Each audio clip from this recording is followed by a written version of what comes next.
Sunday, June 4th. Here we are, the next day of our adventure. We're leaving Bern, taking the bus to the train station, and from there we're going to Interlaken. Yes, the coveted area everybody talks about for this amazing scenery.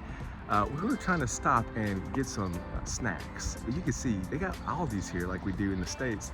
But look, what is the difference here? They're closed on Sunday. Today is Sunday, so we can't get anything.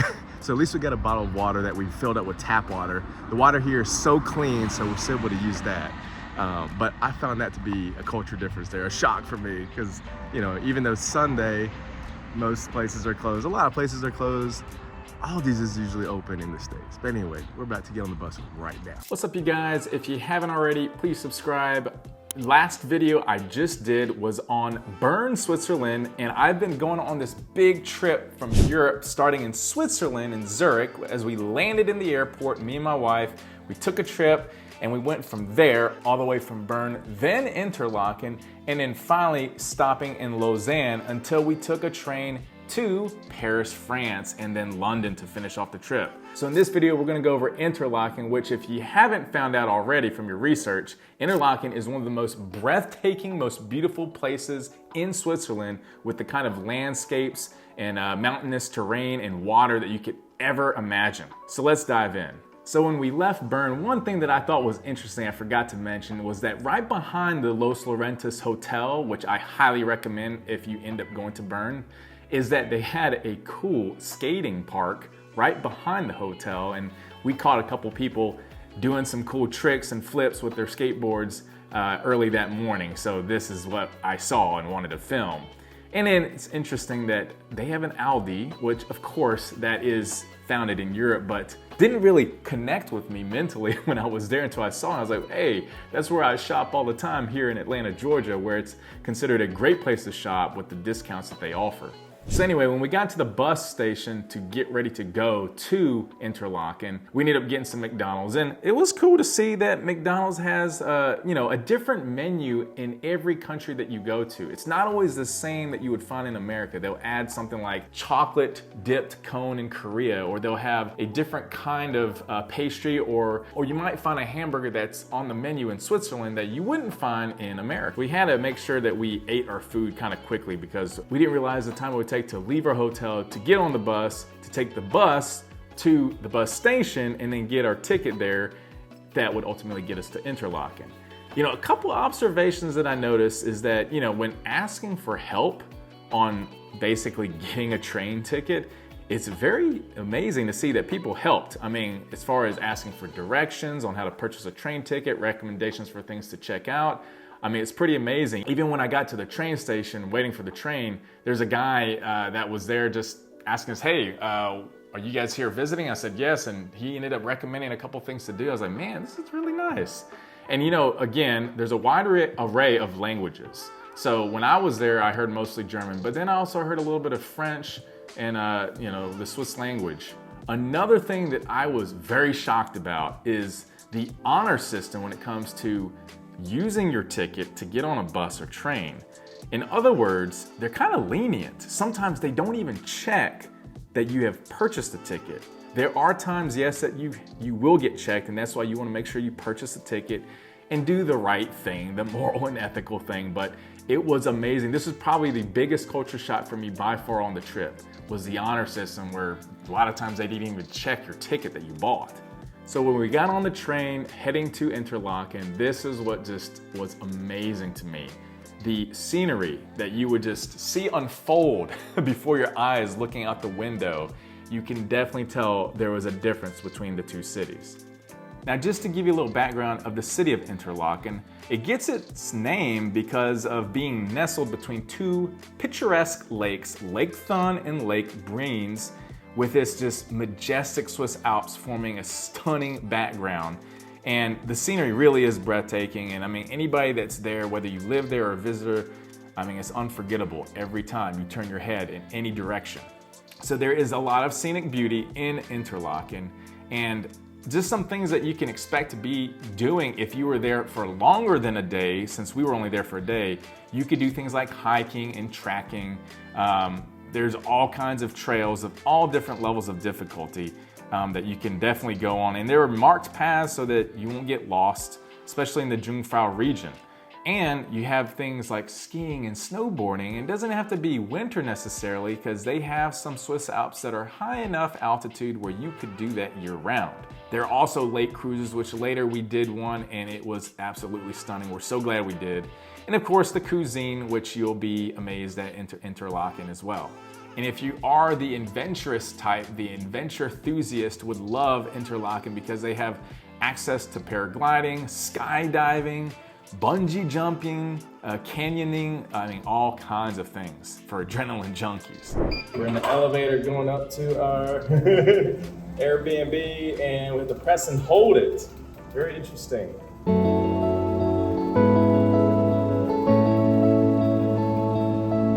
We wanted an early check-in. We're around, it's about 1 o'clock. We weren't sure, but they just finished the room, cleaned it up, and it's ready for us literally 5 minutes ago. Perfect timing.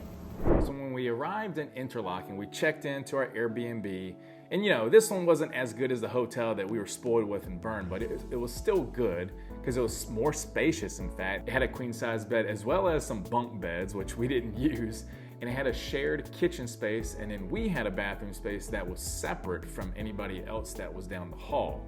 It was good for what it was worth, and it was really close to the town center where we could see the train, get on a boat, which later we're going to talk about that. But the first thing we ended up doing after we dropped off our luggage was to check out a particular bridge where there is basically a tourist attraction now when it wasn't before, because it is the location of the filming, if you're into Korean dramas, the one called Crash Landing on You. In episode 3, you'll see this picturesque view of Ri Jong-hyuk playing the piano with Lake Breens in the background. And then later you'll see that there's a bridge where Ri Jong-hyuk meets with Seri. And this location is right along the Bernese Alps on Sigriswil Panoramic Bridge. And this is where we were, on this panoramic bridge. And it is definitely what the name says it is. You've got one of the most amazing panoramic views off of the bridge, viewing Thun Lake and the Alps.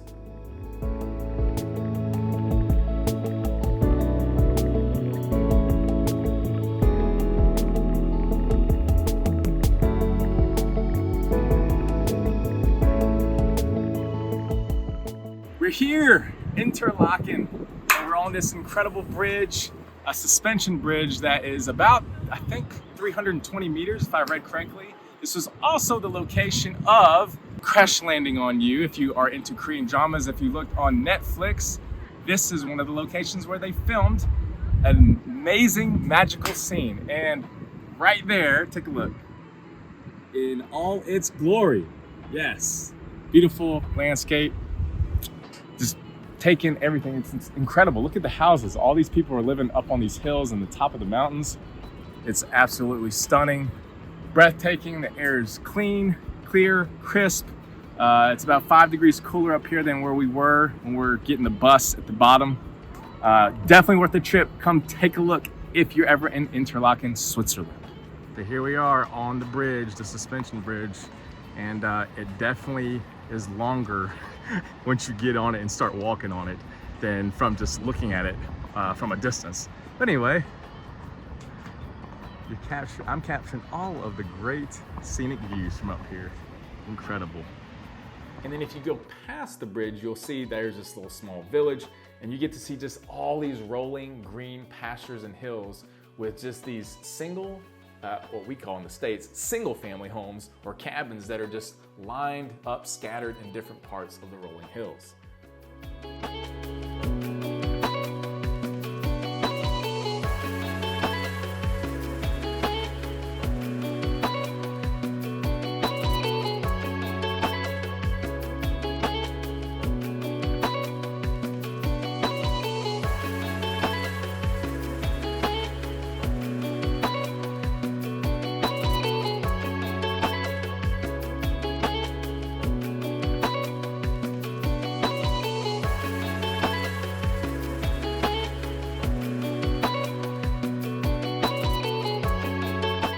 After we took a lot of pictures on the bridge,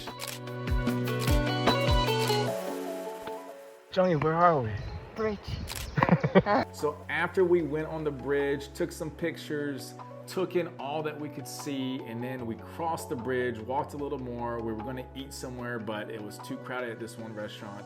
We saw the rolling hills, and it was just amazing to see all the green pastures with different kinds of homes, cabins that looked like scattered all throughout the rolling hills. We came back down, got on the bus, and then we decided to get on a boat tour.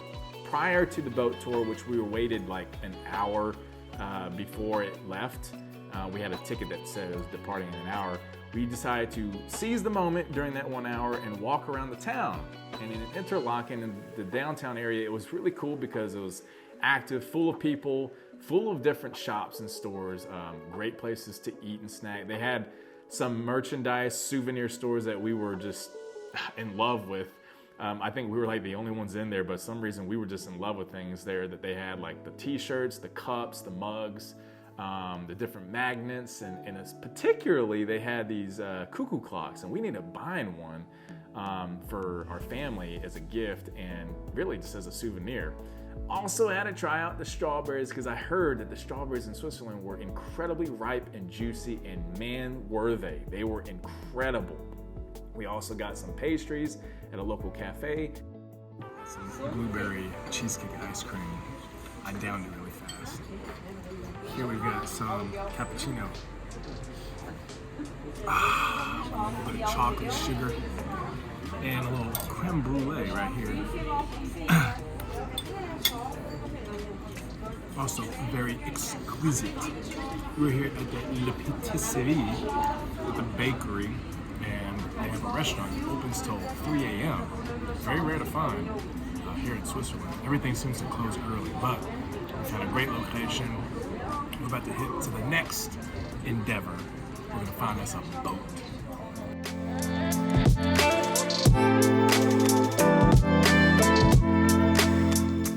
And then finally we got on the boat. When we got on this boat tour, it was pretty amazing. It was about 2 hours long, and it was a boat trip on Lake Thun, overlooking the entire lake, the Swiss Alps, the Bernese Oberlin area, and there was a lot of nature to just take in on that boat ride.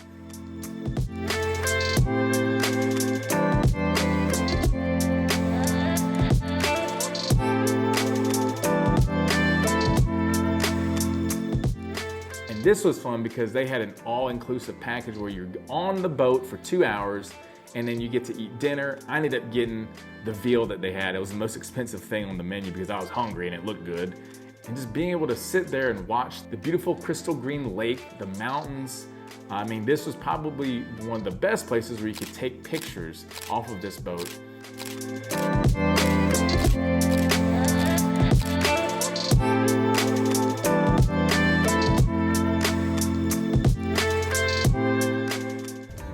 What's up, guys? We have now boarded and we are moving. Check it out. Yes. And we just ordered some food, and the menu was pretty reasonably priced. I got the most expensive item for 45 francs, and that was like some fried veal with some pasta. Wife got some salad for $10, or 10 francs rather. And we're here, we're excited. Take a look at the scenery next.